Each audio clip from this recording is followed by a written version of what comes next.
Good evening, viewers. This is Ankita Singh, and you are watching the 9 p.m. bulletin on Channel 6 Network.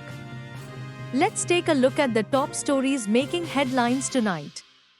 Charges against Gautam and Sagar Adani rejected as baseless, legal experts weigh potential impact. This power tussle highlights the complex dynamics within the Mahayuti alliance and sets the stage for crucial leadership decisions in one of India's most politically significant states.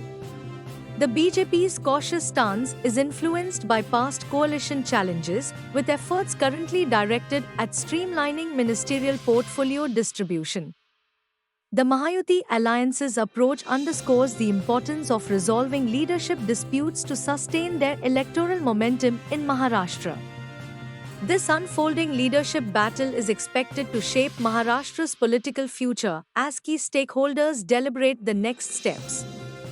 The BJP's decision to appoint Fadnavis is seen as a strategic move, especially given reports from the Nationalist Congress Party (NCP) expressing a preference for Fadnavis over Shinde.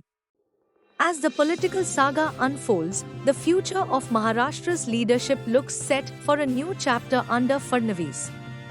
The Vikhe Patil family's shift from previous setbacks to a victorious campaign has been a game-changer for Maharashtra's political landscape.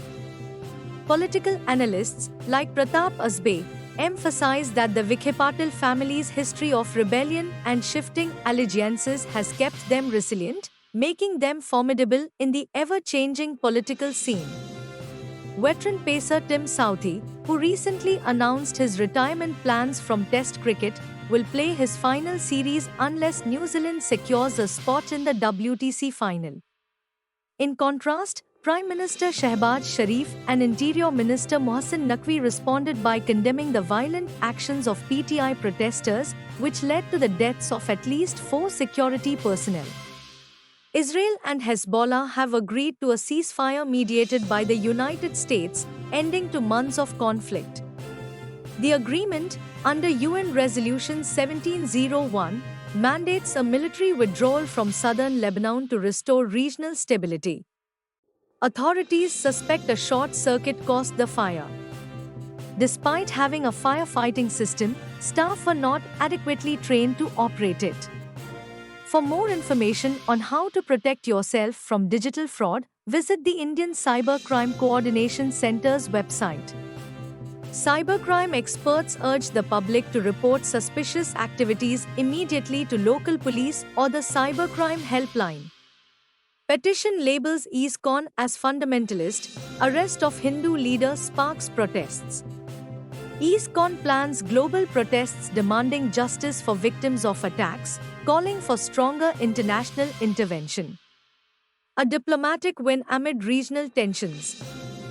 The festival aims to combat drug abuse and encourage youth creativity.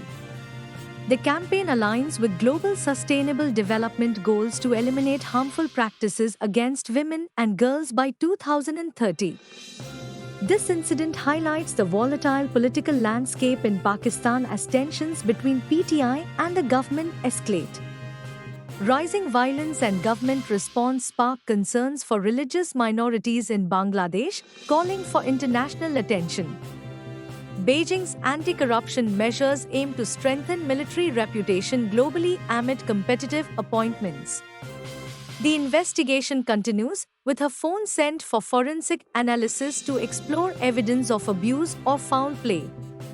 Enforcement Directorate investigates alleged financial irregularities in the Birfa IT scam. Jagdeep Dhankar emphasizes respect for parliamentary authority amid contentious debates. Shinde to meet PM Modi and Amit Shah for final discussions on Maharashtra leadership. That's all for tonight's bulletin. Stay updated with Channel 6 Network for more news from across the globe. This is Ankita Singh, signing off. Good night and stay safe.